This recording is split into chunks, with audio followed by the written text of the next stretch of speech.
still kind of focus on that article from Eric because I saw you post about it. It was about Andre Drummond. Yeah. And Andre Drummond also had a quote from that article saying that people actually look at me like I'm crazy for posting and liking stuff in Detroit, but it's like Detroit's my home.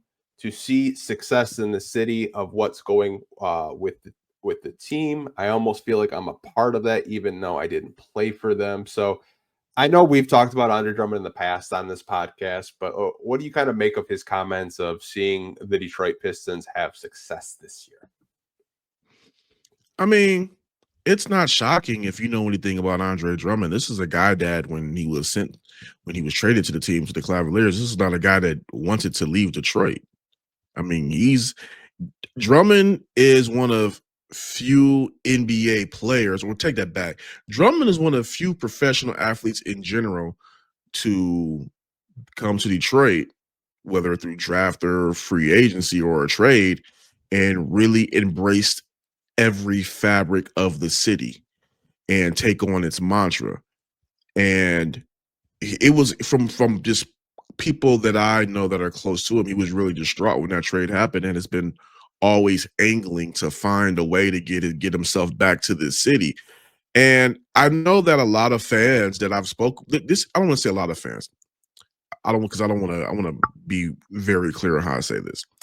I've seen a split amongst fans. Was a lot that are for Andre Drummond and a lot that are against him. I mean, in fact, I still see some that boo him when he comes here and they say, "Oh, we got to give the away guy a hard time." I'm like, no, you don't.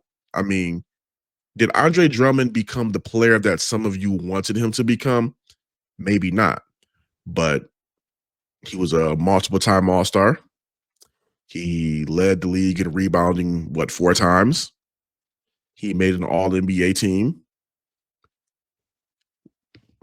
That's a good player. Whether you want to call him, is it great? I'm not going to say he was great, but he was very good. Very good. And Andre Drummond did not necessarily have the greatest of supporting cast around him when he was in Detroit. Reggie Jackson, he was a good point guard, but I don't think that Reggie Jackson was the point guard to really bring out the full talent of a Drummond. Blake Griffin played great when he played, but again, the key phrase, when he played, he dealt with some injuries. I feel that if Drummond were able to have a better supporting cast around him, his time here would have been better. But his comments about the Pistons and this team did not surprise me because he loves it here.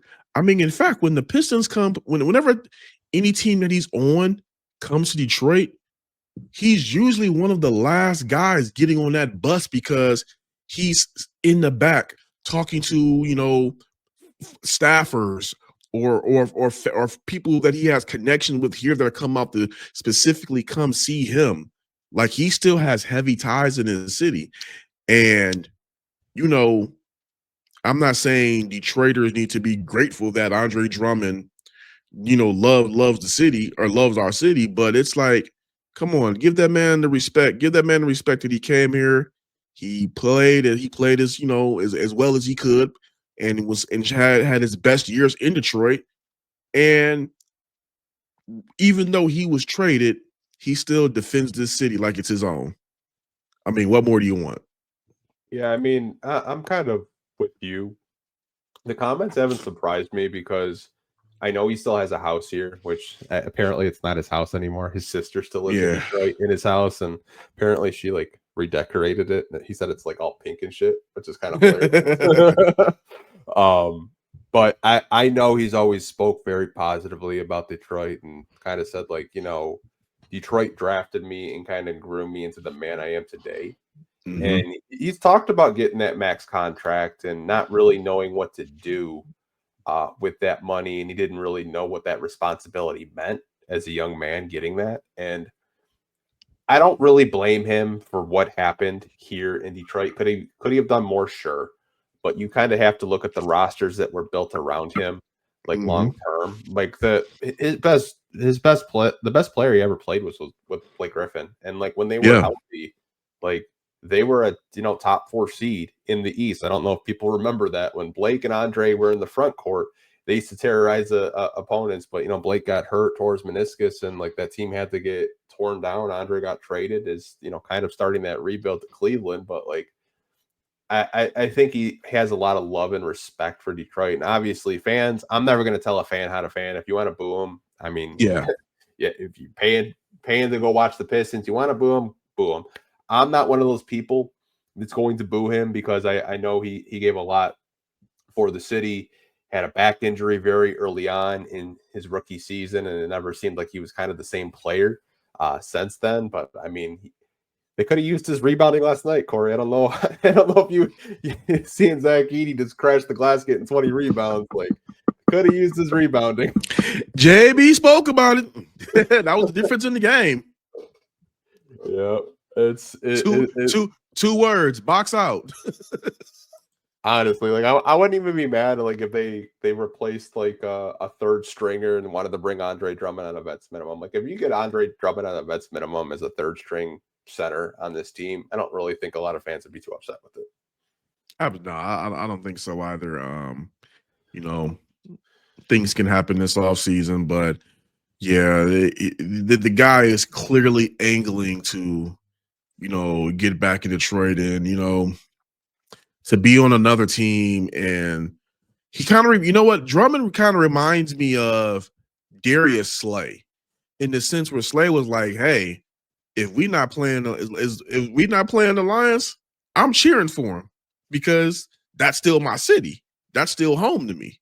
So, I mean, again, and also too, I'm not shocked because at least from just what I've seen personally, once athletes actually come to Detroit, whether it's by draft, trade, or whatever, they love it. Yeah. Like it's the outside perception, like, oh Detroit. I mean, you still have guys that have houses here. Like, I mean, I know during was it during? I want to say it was during COVID. During COVID, let me see. Yeah, it was during COVID because I remember we were all masked up.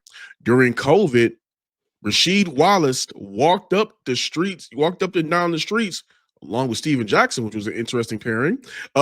They walked up and down the streets of Detroit, just giving stuff to people in need. Rasheed still has love for this city. Chauncey Billups still have love for the city. Every athlete that has actually took the time to come here and chill here and live here, they love Detroit. So, Drummond's comments are not shocking. I mean, Tim Hardaway Sr., who, mind you, coached with the Pistons under Van Gundy for one season, he still has a house here. He still lives here. And like it's crazy. Like I know Stan Van Gundy, he still has a lake house up north, and he has season tickets to watch the Detroit Tigers. Like, he's broadcasting now. Like he's not coaching anymore. Like to your point, like a lot of people that come here, they love the city, they love the state of Michigan, and I think it does kind of get like some bad perception from media, but like it's not surprising that I see comments like this from Drummond, and it seems like every podcast he does recently, they ask him about his time in Detroit, and he's like, yeah, he's just like, if I can, I would love to retire a Detroit Piston. And I don't really think so many fans would be mad at it if it was on a contract that was reasonable, at least. Yeah, absolutely. Like you're not going to give him a max. Like he's not at that stage of his career. So I think some Pistons fans kind of like, I'm not paying him $15 million a year to be a backup center. It's just like, no, yeah, I don't think. But if you need a guy that can, come in and play spots, grab rebounds, block shots, get you a couple buckets around the rim. I mean, that's Andre Drummond. And you're not only just getting a guy that has the talent to do it, but a guy that wants to come and do it in a Pistons uniform.